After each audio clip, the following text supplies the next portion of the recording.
قیامت کے قریب بڑی بڑی نشانیاں آئیں گی، دجال آئے گا، دابۃ الارض آئے گا، یاجوج ماجوج نکلیں گے، پھر اس کے بعد سورج پچھم سے نکلے گا. یہ سب بڑی بڑی نشانیاں ہیں. حضرت عیسیٰ علیہ السلام کا نزول اس سے پہلے. یہ سب ہو جانے کے بعد پھر روئے زمین پر سے مسلمان ختم ہو جائیں گے. پھر ایک وقت آئے گا کہ جب سب لوگ اپنے اپنے کاموں میں مصروف ہوں گے، کوئی کسی کو پڑی نہ ہوگی. اور پھر دنیا میں سب اپنے اپنے کاموں میں اس طرح سے مصروف ہوں گے، کوئی کپڑا کاٹ رہا ہے، کوئی دودھ دوہ رہا ہے، کوئی کھیتی باڑی میں ہل چلا رہا ہے. اللہ تعالیٰ قرآن میں فرماتا ہے کہ تم دیکھو گے ان زلزلۃ الساعۃ شیء عظیم یوم ترونها تذهل كل مرضعۃ عما ارضعت وتضع كل ذات حمل حملها. اچانک ایک سور کی آواز آئے گی. وہی سور آج ہم نے تلاوت میں پڑھا ہے. اسرافیل علیہ السلام اللہ کے ایک فرشتے ہیں، ایک باجے کی شکل کی چیز وہ لے کر کھڑے ہیں. وہ بجانا شروع کریں گے. شروع میں دھیمی دھیمی آواز آئے گی اور یہ آواز بڑھتی چلی جائے گی یہاں تک کہ یہ آواز اتنی سخت ہو جائے گی کہ جو جہاں تھا وہیں کھڑا رہ جائے گا. کپڑا کاٹ رہا تھا اس کے ہاتھ سے کینچی گر گئی، جو کھیتی باڑی کر رہا تھا، ہل چلا رہا تھا، وہ وہیں کا وہیں رک جائے گا. دودھ دوہنے والا اس کا ہاتھ ویسی رہ جائے گا، یہاں تک کہ حاملہ عورتوں کے پیٹ سے بچہ نکل کر گر جائے گا جو عورتیں حمل سے ہوں گی. اور اس کے بعد پھر ایسی غشی، پھر سب پر موت طاری ہوگی اور زلزلے آئیں گے اور پوری زمین کو ہلا کر کے ختم کر دیا جائے گا. یہ قیامت ہے، یہ قیامت ہے. سور پھونکنے پر سارے انسان جتنے روئے زمین پر ہیں سب کے سب ختم ہو جائیں گے.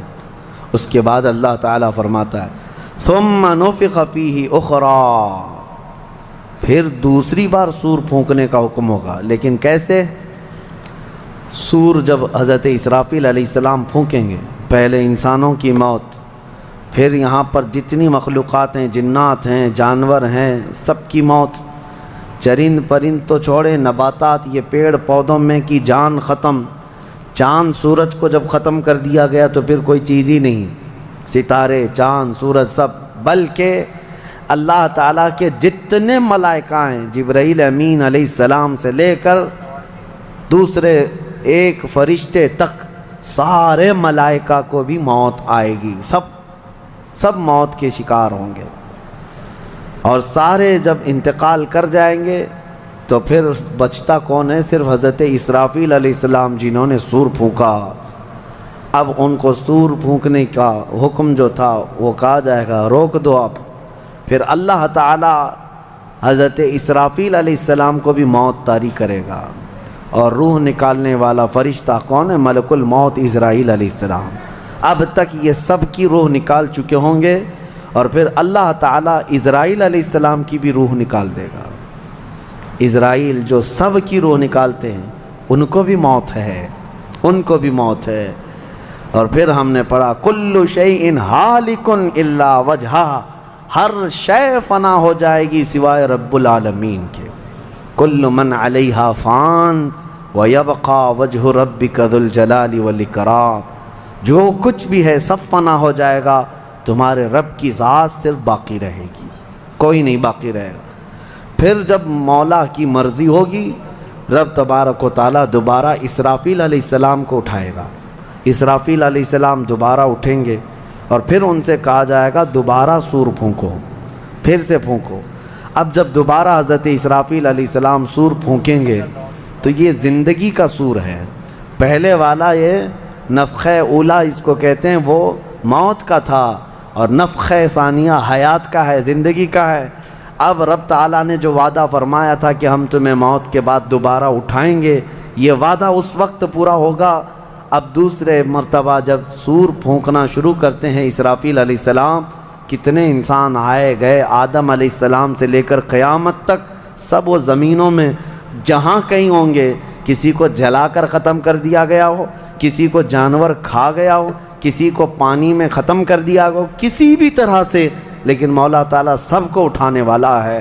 لیکن فرمایا حدیث پاک میں ہے کہ یہ دوسری سور پھونکنے کے بعد سب سے پہلے روئے زمین پر جو اٹھیں گے وہ محمد الرسول اللہ کی ذات۔ میرے آقا صلی اللہ تعالیٰ علیہ وسلم فرماتے ہیں میں اپنی قبر سے اٹھوں گا سب سے پہلے، اور محشر کے میدان کی طرف جو حضور جائیں گے تو فرماتے ہیں حضور صلی اللہ علیہ وسلم اٹھیں گے، ان کے بعد ابو بکر صدیق، ان کے بعد عمر فاروق رضی اللہ تعالیٰ عنہ، پھر ساری کائنات کو اللہ اٹھائے گا۔ اور جب رسول کریم صلی اللہ تعالیٰ علیہ وسلم فرماتے ہیں میں میدان قیامت میں اس حال میں آؤں گا کہ میرا ایک ہاتھ ابو بکر کے کندھے پر ہوگا، دوسرا عمر ابن خطاب کے کندھے پر ہوگا۔ یقیناً وہ اس دن کے دولہا ہیں۔ قیامت کا منظر ہے جب رسول کریم صلی اللہ تعالیٰ علیہ وسلم تشریف لائیں گے۔ اور اس کے بعد رب تعالیٰ نے فرمایا، سورہ زمر میں 2 آیتیں آئی ہیں، وَسِيقَ الَّذِينَ كَفَرُوا إِلَى جَهَنَّمَ زُمَرًا، اب جو کفار تھے ان سب کو کھینچ کر کے لایا جائے گا میدان قیامت میں۔ پہلے تو میں آپ کو بتا دوں پوری تفصیلات قیامت کے میدان میں، اس کے بعد ان آیتوں کی تفسیر پر آتا ہوں۔ پھر جب سب کو اٹھا دیا گیا تو ایک زمین ہوگی، اب وہ زمین کہاں ہوگی وہ اللہ بہتر جانتا ہے کس جگہ، کیونکہ یہ زمین ہے ہی نہیں، یہ آسمان ہے ہی نہیں، تو پھر اس وقت بنے گا کیا یہ اللہ ہی بہتر جانے۔ کہاں بنے گا، کس طرح بنے گا، اس میں ہم نہ سوچ سکتے ہیں نہ مثال دے سکتے ہیں۔ اب آپ مجھے بتاؤ یہ جو زمین جس پہ آپ بیٹھے ہیں یہ ختم ہونے والی، کیا رہے گا نیچے؟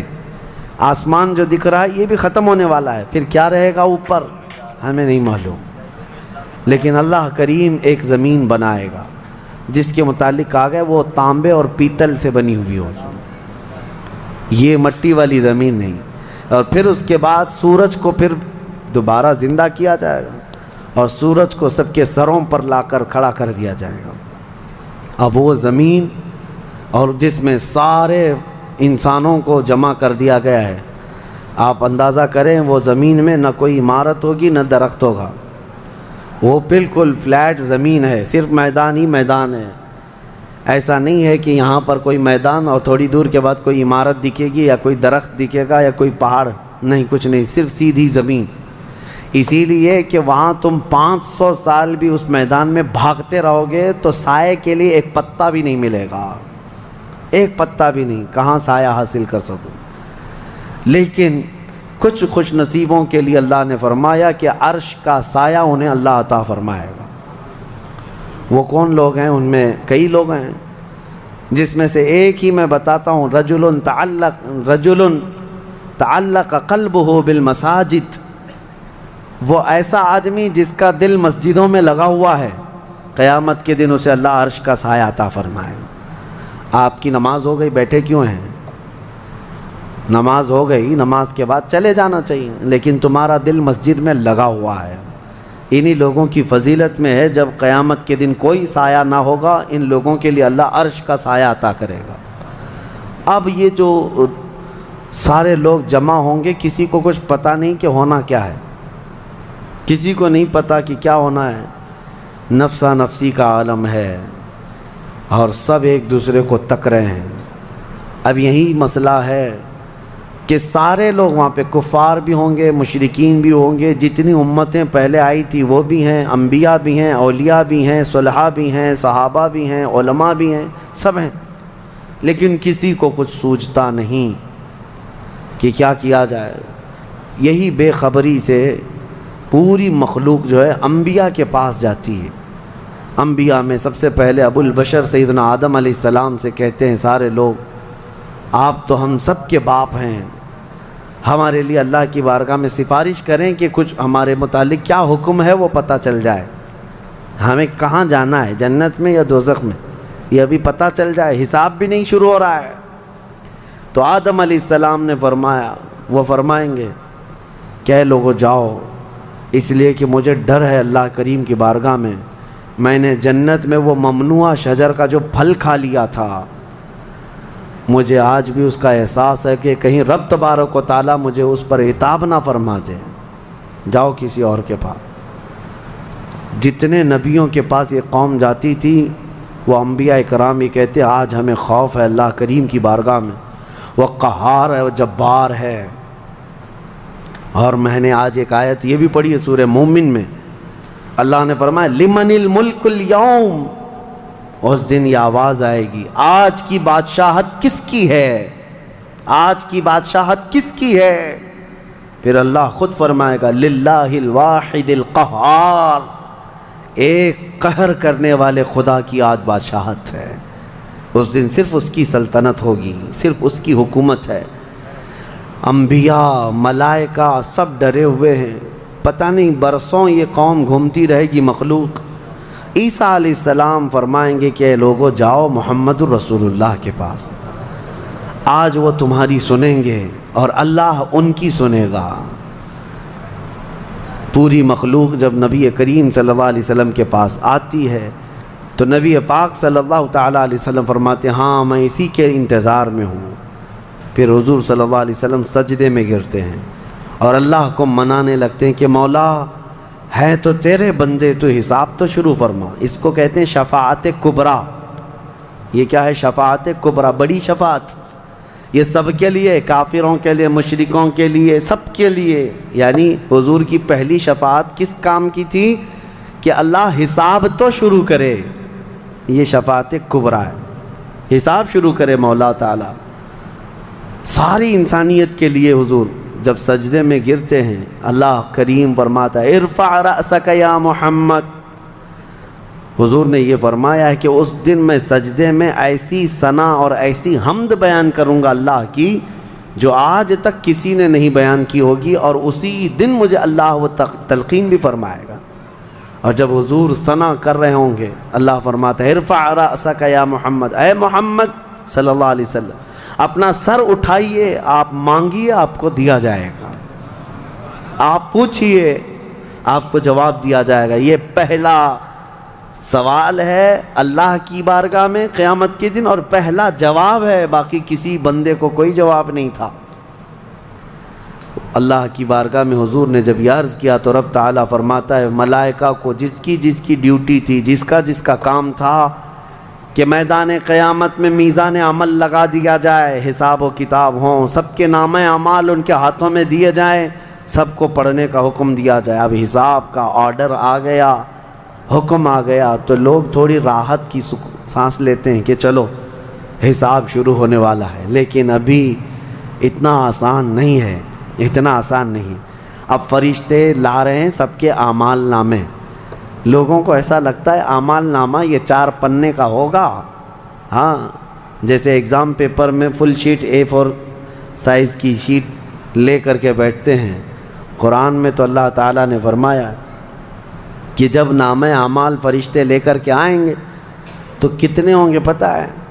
تمہاری نظر جہاں تک جاتی ہوگی وہاں تک صرف کتابیں تمہاری ہوں گی، صرف تمہاری کتابیں فرشتے لاد کر کے لا رہے ہوں گے۔ اس میں سب لکھا ہوگا، زندگی میں جتنی مرتبہ باتیں کیا تھا، جو کچھ بھی کیا تھا، سب ڈیٹیل ہوگا۔ اور ہر آدمی وہاں پکار کر کے کیا کہتا ہے؟ ما لہذا الکتاب لا یغادر صغیرۃ ولا کبیرۃ الا احصاها۔ اے اللہ تو کیسی کتاب بنا دیا، اس میں چھوٹی چیز بھی نہیں چھوڑی گئی، بڑی چیز بھی نہیں چھوڑی گئی، سب لکھ دیا گیا ہے۔ اور پھر لا کر کے تھما دیا جائے گا۔ یہ پہلی علامت ہے کہ جس کے سیدھے ہاتھ میں اس کے نامہ اعمال پکڑا دیے جائیں گے، فرمایا گیا اس کے لیے وہیں سے ہلکا پن ہے، بشارت ہے کہ آسانی ہوگی۔ اور جس کے بائیں ہاتھ میں فرشتوں نے پکڑا دیا تو سمجھ لو کہ اب لمبا اس کا وقت جانے والا ہے، حساب سخت ہونے والا ہے۔ یہ تو صرف پڑھ کے سنانا ہے اور اس کے بعد پھر پکڑ ہوگی کسی کام پر۔ یہ تو نے کیوں کیا تھا، اس کی وجہ بتا۔ یہ تو نے کیوں کھایا تھا، اس کی وجہ بتا۔ اس کے ساتھ ایسا کیوں کیا تھا، اس کا سبب بتا۔ صرف پڑھ کر کے سنانا نہیں ہے، جو کیا تھا اس کی وجہ بتانا ہے۔ اور جب وجہ کچھ نہ ہوگی حکم آ جائے گا کہ انہیں اوندھے منہ کھینچ کر کے دوزخ کی طرف لے جائیں۔ یہ قیامت کے دن ہو رہا ہے۔ اب یہاں پر ایک دوسری شفاعت ہے میرے آقا صلی اللہ علیہ وسلم۔ اب یہ جو شفاعت ہے یہ خاص امت محمدیہ کے لیے۔ ایک شفاعت حضور نے فرمائی سارے انسانوں کا حساب شروع ہو جائے۔ جب حساب شروع ہو گیا تو رب حضور صلی اللہ تعالیٰ علیہ وسلم پھر سجدہ کرتے ہیں اللہ کی بارگاہ میں۔ اللہ فرماتا ہے محبوب سر اٹھائیں، پوچھیں، آپ کو دیا جائے گا۔ حضور عرض کرتے ہیں مولا میری امت کی بخشش آسان فرما دے، میری امت کا حساب آسان فرما دے۔ اب حضور کو اختیار دیا جائے گا، حضور کی یہ بھولی بھالی امت جہاں جہاں ہوگی، حضور صلی اللہ علیہ وسلم فرماتے ہیں میں ان کو دور سے پہچان رہا ہوں گا۔ دیکھو میرے عزیزو، بھرا مجمع ہے، کتنی امتیں ہیں۔ ایک صحابی نے پوچھا یا رسول اللہ ہم کو آپ قیامت میں پہچانیں گے؟ حضور نے فرمایا یقیناً پہچانوں گا۔ کیسے؟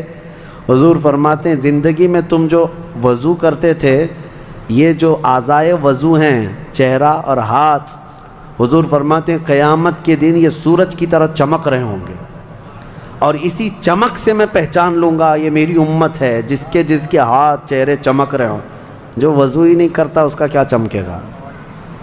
لیکن حضور صلی اللہ تعالیٰ علیہ وسلم نے حدیث پاک ہے یہ، وضو کے اعضاء کی چمک سے حضور اپنی امت کو پہچان لیں گے، فلاں میرا امتی ہے، فلاں میرا امتی ہے۔ بہرحال اب اس کے بعد اب میں ان آیتوں کی طرف آتا ہوں۔ حساب و کتاب ہو رہا ہوگا۔ سب سے پہلے وہاں پر قیامت کے دن جن کو لایا جائے گا، الگ الگ روایات ہیں، اس میں 3 لوگوں کے متعلق فرمایا گیا، ایک عالم، ایک شہید اور ایک امیر آدمی پیسے والا۔ حالانکہ تینوں اچھے لوگ تھے دنیا میں۔ یہ جو امیر تھا بہت پیسہ بانٹتا تھا، اور یہ قاری قرآن تلاوت اچھی کرتا تھا، اور یہ شہید تو جنگ میں شہید ہوا تھا لڑ کر کے۔ تینوں کا حساب ہو رہا ہوگا۔ سب سے پہلے رب تبارک و تعالیٰ اس قاری قرآن کو بلائے گا، بتا تو قرآن کیوں پڑھتا تھا؟ وہ کہے گا میں نے تجھے اچھی آواز دی تھی، اچھی آواز دی تھی، تو نے اس آواز کا کیا کیا؟ وہ کہتا ہے میں قرآن پڑھتا تھا بہترین انداز میں۔ رب تعالیٰ فرماتا ہے تو اس لیے پڑھتا تھا کہ لوگ تیری آواز کی تعریف کریں، کیا آواز ہے، اور لوگوں نے تعریف کر دیا، دنیا میں تجھے تیرا بدلہ مل گیا، یہاں قیامت میں کچھ نہیں، جاؤ جہنم میں۔ مالدار آئے گا، اس سے رب تعالیٰ فرمائے میں نے تجھے بہت مال دیا تھا، کیا کیا؟ کہے گا رب تعالیٰ میں نے غریبوں میں تقسیم کیا ہے، بہت خیرات کیا ہے۔ اللہ کریم فرماتا ہے کہ تو نے تو یہ نیت سے تقسیم کیا تھا نا کہ لوگ تجھے دیالو کہیں، سخی کہیں، تیری مال کی تعریف کریں، تو لوگوں نے تو وہ تعریف کر دی، دنیا میں جو تجھے ملنا تھا وہ مل گیا، تیری خواہش ہو گئی، یہاں کچھ نہیں۔ اسے بھی فرمایا جائے گا دوزخ میں ڈال دو۔ تیسرا جو شہید ہے اس کے لیے بھی رب تعالیٰ فرماتا ہے میں نے تجھے جوانی دی تھی، کیا کیا؟ کہا اے اللہ میں لڑتا رہا کافروں کے مقابل میں اور اپنی جان دے دیا۔ فرماتا ہے رب تعالیٰ کہ تو یہ سوچتا تھا نا کہ لوگ تیری بہادری کی تعریف کریں، لوگ تجھے بطل جلیل کہیں، مجاہد کہیں، تو یہ لوگوں کی تعریف سننے کے لیے کرتا رہا۔ اگر تیری یہی خواہش تھی اور لوگوں نے تیری تعریف دنیا میں بہت کر دی، اب یہاں تیرا کچھ نہیں ہے، اسے بھی دوزخ میں بھیج دیا جائے۔ یہ ریاکاری ہے۔ یہ پہلا حساب جن لوگوں کا ہونے والا ہے، یہ 3 لوگوں کے بارے میں حدیث پاک میں ہے۔ پھر میرے آقا صلی اللہ علیہ وسلم فرماتے ہیں قیامت کے میدان سے اس وقت تک کوئی پیر ہٹا نہیں سکتا جب تک اللہ 5 سوالات نہ کر لے۔ ان میں سے پہلا سوال یہی ہے کہ اللہ فرمائے گا میں نے تجھے جوانی دی تھی، تو نے کہاں خرچہ کیا؟ یہ ہر ایک کو بتانا پڑے گا، ہر ایک کو بتانا پڑے گا۔ اب آپ اپنی اپنی تیاری کر لو کہ کہاں کہاں خرچہ کیا، اللہ کو مجھے بتانا ہے۔ آج اگرچہ تم ہماری باتوں کی طرف توجہ نہیں کرو گے، کیئر نہیں کرو گے، لیکن ایک دن وہ آئے گا جب تمہیں اللہ کی بارگاہ میں کھڑے ہو کر اپنی جوانی کا پل پل بتانا ہوگا، وہاں کوئی چارہ نہیں ہوگا۔ وہی اب آیت کریمہ ہے وَسِيقَ الَّذِينَ كَفَرُوا إِلَى جَهَنَّمَ زُمَرًا حَتَّى إِذَا جَاءُوهَا فُتِحَتْ أَبْوَابُهَا وَقَالَ لَهُمْ خَزَنَتُهَا، کافروں کی جماعت کو فرشتے کھینچتے ہوئے دوزخ کی طرف لائیں گے۔ دوزخ کیسی ہوگی میں انشاءاللہ العزیز اس کو عرض کروں گا آخری میں، رمضان کے آخر میں، کیونکہ یہ جو عشرہ گزر رہا ہے یہ جہنم سے آزادی کا عشرہ ہے۔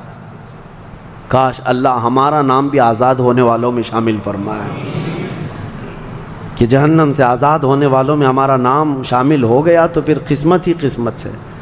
جب لایا جائے گا دوزخ کے کنارے جماعت کی جماعتیں آ رہی ہوں گی، جماعت یہاں پر اللہ نے فرمایا زمرہ، زمرہ یعنی بہت کثیر تعداد میں جماعت کو کھینچ کر کے لایا جائے گا، پھر دوزخ کے دروازے کھول دیے جائیں گے، فتحت ابوابها، دروازے کھول دیے جائیں، وقال لهم خزنتها، اور جو دربان ہے دوزخ کے دروازے پر، حضرت مالک وہ فرشتے ہیں، بڑے سخت قسم کے فرشتے ہیں، وہ ان سے پوچھیں گے، جو جماعت دوزخ میں ڈالے جانے کے لیے لائی جا رہی ہوگی ان کو پہلے پوچھیں گے، الم یأتکم رسل منکم یتلون علیکم آیات ربکم وینذرونکم لقاء یومکم ھذا، اے لوگو کیا تمہارے پاس اللہ کا کوئی رسول نہیں آیا تھا؟ کیا تمہیں اللہ کی آیتیں پڑھ کر کے کسی نے نہیں سنایا تھا؟ یا آج کے دن کے بارے میں تمہیں کسی نے ڈرایا نہیں تھا کہ قیامت آنے والی ہے؟ یہ دوزخ کا فرشتہ لوگوں سے پوچھے گا، قرآن میں اللہ فرماتا ہے، تو لوگ کیا کہیں گے؟ قالوا بلا ولکن حقت کلمۃ العذاب، وہ کہیں گے ہاں کیوں نہیں آئے تو تھے لیکن ہم جھٹلا دیے تھے، نبیوں کے پیچھے نہیں چلے، قیامت کے دن پر یقین نہیں رکھے، اور عذاب ہمارے اوپر واجب ہو گیا، ہم جا رہے ہیں۔ قیل ادخلوا ابواب جہنم خالدین فیہا، ان سے کہا جائے گا ادخلوا ابواب جہنم، داخل ہو جاؤ جہنم کے دروازوں میں، خالدین فیہا، ہمیشہ تم رہو گے یہاں پر۔ یہ کافروں کے لیے ایسی آواز آئے گی کہ وہ چیخ مارتے ہوئے دوزخ میں کود رہے ہوں گے۔ فَبِئْسَ مَثْوَى الْمُتَكَبِّرِينَ، اللہ فرماتا ہے کیا ہی بری جگہ ہے، کیا ہی برا ٹھکانہ ہے یہ گھمنڈ کرنے والوں کا، زمین پہ اترانے والوں کا جو اللہ کو نہیں مانتے تھے۔ اب سنیے، 1000 سال تک دوزخ میں جلتے کڑتے رہیں گے، پکارتے رہیں گے، پکارتے رہیں گے، اے مالک اے مالک اے مالک اے مالک۔ کون؟ جو دربان دوزخ ہے، دربان ہے دوزخ کے دروازے کا، وہ 1000 سال کے بعد سن کر کے پوچھیں گے کیا بات ہے تمہاری، کیا چاہتے ہو؟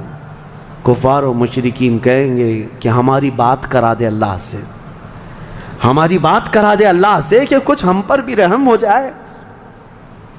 حضرت مالک کہتے ہیں خدا قہار ہے غضب پر، خدا قہار ہے غضب پر، اللہ کریم کی بارگاہ میں بات کرنے کی بڑے بڑے فرشتوں کی ہمت نہیں ہے، کہیں گے ابھی نہیں میں بات کرا پاؤں گا، پھر وہ 1000 سال اور عذاب میں جلتے رہیں گے، چیختے رہیں گے۔ دوسرے 1000 سال کے بعد حضرت مالک پوچھیں گے کیا بات ہے؟ جہنمی کہیں گے کہ اے مالک تو ہماری بات کرا دے اللہ سے۔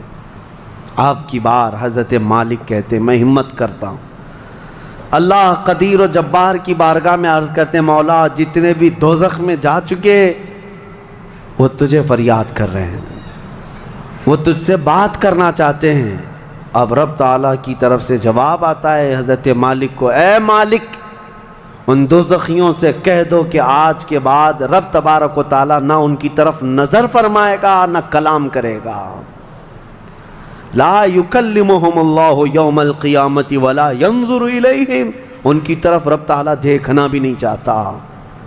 وہ قدیر و جبار خدا جب دنیا میں ہر دن بلا رہا تھا آجا میرے بندے میرے پاس، آجا میرے بندے میری طرف آجا، ففروا الی اللہ، اللہ کی طرف دوڑ پڑ، نہیں سنتا تھا، ایک دن بھی نہیں سنا، اور جہنم میں جانے کے بعد پکار رہا ہے پکار رہا ہے۔ رب تعالیٰ فرماتا ہے اب اللہ ان کی طرف دیکھنا بھی نہیں چاہتا۔ حضرت مالک جب یہ پیغام سنا دیتے ہیں اللہ کا، جہنم میں ایسی چیخ نکلتی ہے جہنمیوں کی کہ پورا جہنم ہلنے لگ جاتا ہے، کانپنے لگ جاتا ہے ان جہنمیوں کی چیخ سے، کہ اب ان کو کہہ دیا جاتا ہے خالدین فیہا، اب تم ہمیشہ ہمیشہ کے لیے رہو گے یہاں پر۔ اسی لیے میرے عزیزو کفر سے ڈرو، کفر سے ڈرو۔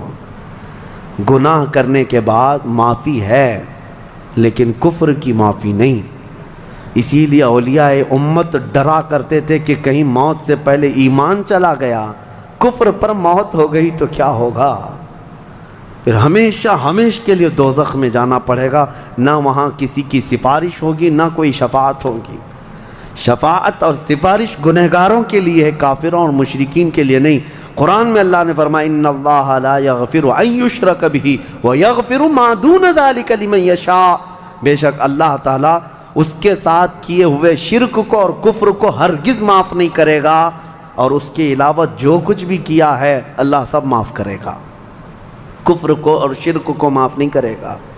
اب سنیے دوسری آیت ہے، وَسِيقَ الَّذِينَ اتَّقَوْا رَبَّهُمْ إِلَى الْجَنَّةِ زُمَرًا، اس میدان قیامت میں کچھ وہ جماعتیں بھی ہیں جو دنیا میں تقوی حاصل کر چکی تھی، فرمان خدا پر چلتی تھیں، ان کی نمازیں ٹھیک تھی، اللہ سے ڈرتے تھے، اپنی راتیں وہ رو رو کر گزارتے تھے، مولا کو پکارتے تھے۔ وہاں قیامت کے دن اللہ اللہ ان کے حال یہ ہیں کہ ان کا استقبال ہو رہا ہوگا، فرشتے ان کو سجا کر کے لا رہے ہوں گے، اور وہ بھی جماعت جماعت کے ساتھ جا رہے ہوں گے جنت کی طرف۔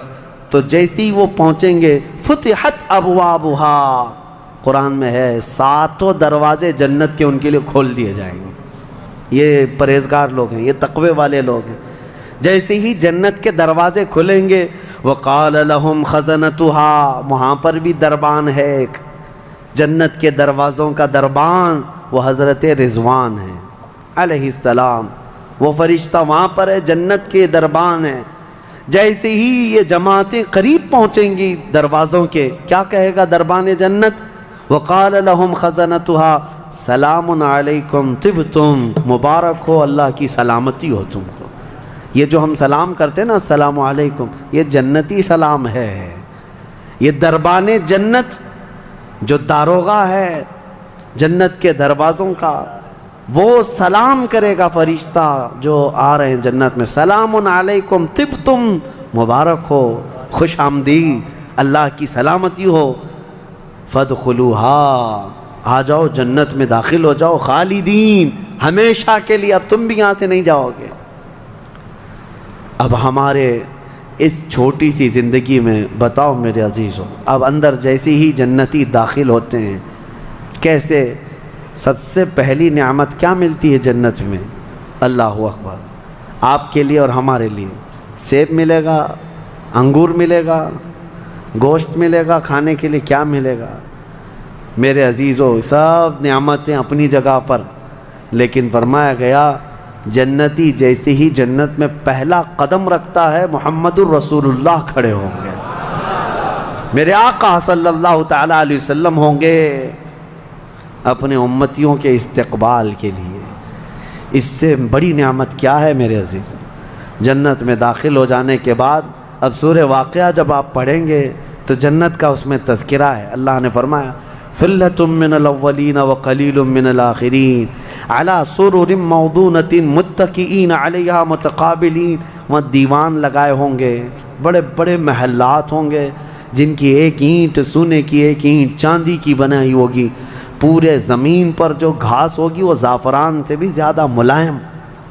اور اللہ نے کتنی جگہ قرآن میں فرمایا جنات تجری من تحتها الانہار، ایسے باغیچے جن میں نہریں بہہ رہی ہوں گی، اور ایسی نہریں جن کا پانی دودھ کی طرح سفید، شہد سے زیادہ میٹھا اور ٹھنڈا، یہ ٹھنڈے میٹھے پانی کی نہریں جس کو کوثر اور سلسبیل کہا گیا ہے، یہ جنت کے باغیچوں سے ہو کر گزر رہی ہوں گی۔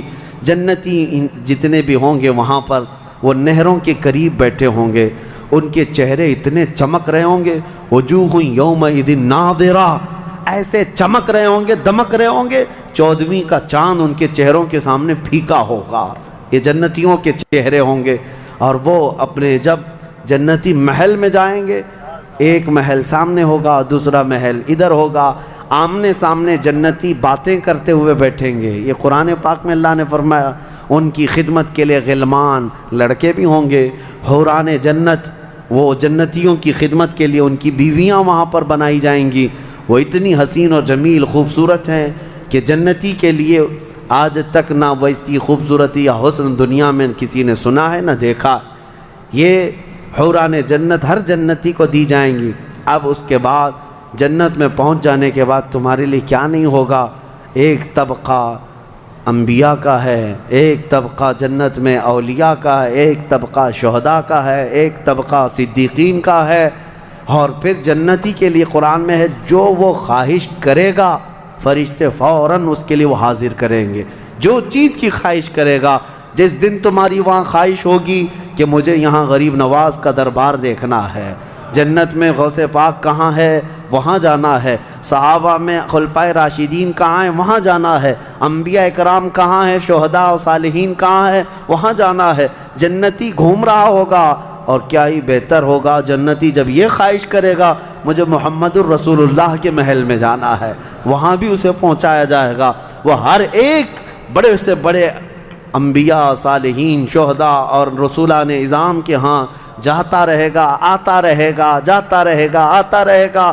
جنت کی نعمتیں اس کی ختم نہیں ہوں گی، یہاں تک کہ اللہ کریم فرمائے گا حوران جنت کو یہ میرے وہ بندے ہیں جو صرف میری حمد سنتے تھے دنیا میں. اے حوران جنت تم اپنی میٹھی آواز میں اب میری حمد ان کو یہاں سناؤ. 100 سال تک وہ حوران جنت انہیں حمد سناتی رہیں گی. پھر جنتیوں سے اللہ پوچھے گا پیٹ بھر گیا؟ وہ جنتی کہیں گے مولا اور تیری تعریف سننے کا دل کرتا ہے. داؤد علیہ السلام جن کی آواز میں بڑی مٹھاس تھی، رب تعالیٰ فرمائے گا اے میرے داؤد خلیفۃ اللہ، آؤ ان جنتیوں کو اپنی سریلی آواز میں میری حمد سناؤ. اب وہ 100 سال تک سناتے رہیں گے اور جنتی مدہوش ہوں گے اور سنتے رہیں گے. یہ جنت کے ترانے وہاں پر سنائے جا رہے ہیں. اس کے بعد پھر رب تعالیٰ فرمائے گا اب تم سیراب ہو گئے کہ داؤد علیہ السلام کی زبان سے تو چڑیاں بھی سننے کے لیے کھڑی ہو جاتی تھی، پرندے بھی ہوا میں رک جاتے تھے. اب جنتی کہیں گے کہ مولا اور تیری حمد ہو اور تیری تعریف ہو، ہم سننا چاہتے ہیں. رب تعالیٰ جب فرمائے گا اے فرشتوں حجابات ہٹاؤ، اب میں سناؤں گا اور میرے بندے سنیں گے. اب یہ جنت کی سب سے بڑی نعمت وجوہ یومئذ ناظرہ الی ربہا ناظرہ. مولا فرماتا ہے چہرے چمک رہے ہوں گے اس بات کے لیے کہ بغیر حجاب کے وہ اپنے اللہ کو دیکھ رہے ہوں گے. اس سے بڑی نعمت جنتی کو کچھ نہیں ہے کہ مولا کریم حجابات ہٹا دے گا. جس کے تم یہاں سجدے کرتے ہو، جس سے تم گڑ گڑا کر مانگتے ہو، وہ مولا جنت میں پردے ہٹا دے گا. اور فرمایا گیا جنت کی سب سے بڑی نعمت دیدار الہی ہے. اسی لیے رمضان میں بھی میرے آقا نے فرمایا افطار کرنے والے کو دو خوشیاں دی جائیں گی کہ جب بندہ افطار کرتا ہے تو اس کے لیے بھی یہ فرمایا گیا ہے کہ جیسے ہی وہ افطار کرتا ہے ایک تو اس کے پیٹ ٹھنڈے ہونے کی خوشی ہے، گلا تر ہونے کی خوشی ہے، لیکن دوسری خوشی ہر افطار کرنے والے روزے دار کے لیے کہ رحمان فرمائے گا میں نے تیرا محفوظ کر لیا ہے جنت میں، اب تجھے میں اپنا دیدار کراؤں گا. روزے داروں کو اللہ کا دیدار ہوگا تو یہ جنتی جنت میں پہنچ جائیں گے، دوزخی دوزخ میں پہنچ جائیں گے. میں نے یہ جو 2 آیتیں آئی تھی اس کی تفسیر آپ کے سامنے رکھ دی. فیصلہ تمہارے پاس ہے زندگی کیسی گزارو گے. لیکن میرے آقا نے فرمایا جنت کا جو راستہ ہے نا وہ کیسا ہے؟ کانٹوں سے بھرا ہوا ہے. یہاں دنیا میں جہنم کا راستہ پھولوں سے سجا ہوا ہے، بہت ٹھنڈا ہے، بہت آرام دہ ہے. دوزخ کا راستہ، میں الٹا تو نہیں بول رہا، سیدھا ہی بول رہا ہوں. جہنم کا راستہ پھولوں سے سجا ہوا ہے اور جنت کا راستہ کانٹوں سے بھرا ہوا ہے. میرے آقا نے فرمایا یہاں دنیا میں کانٹوں سے بھرا ہوا ہے، لیکن اس پر اگر کوئی چل گیا تو وہ کانٹے ختم ہوتے ہی اس کے لیے جنت کے باغات ہیں. اور جو دنیا میں ان پھولوں کے راستے کو چن لیا دوزخ کے، جیسے ہی یہ راستہ ختم ہوگا اس کے بعد صرف آگ ہی آگ ہے، آگ ہی آگ ہے.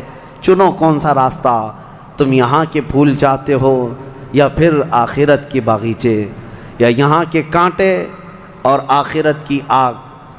یہ تمہارے ہاتھ میں ہے کس طرح سے تم اپنی زندگی کو متعین کرتے ہو. بس یہ رمضان کی آج پہلی تاکرات ہے، ہو سکتا ہے آج شب قدر ہو اور اللہ کریم کی بارگاہ میں مانگو کہ اے اللہ ہمیں بن مانگے تو نے اپنے حبیب کی امت میں پیدا کیا ہے اور ہم تیری بارگاہ میں اب سوال کرتے ہیں مولا تو اپنی جنت سے ہم غریبوں کو محروم نہ فرما. اے اللہ ہم تیری دوزخ میں جانے، ہم تیری جنت میں جانے کے قابل تو نہیں لیکن تیری دوزخ کا عذاب سہنے کے بھی قابل نہیں. بس تو اپنے فضل اور جود و کرم سے ہم سب کی بخشش کر اور ہمیں جنت عطا فرما. الہی لست للفردوس اہلا ولا اقوى على نار الجحيم فاغفر ذنوبي بفضل جودك يا الله وآخر دعوانا ان الحمد لله رب العالمين. السلام علیکم.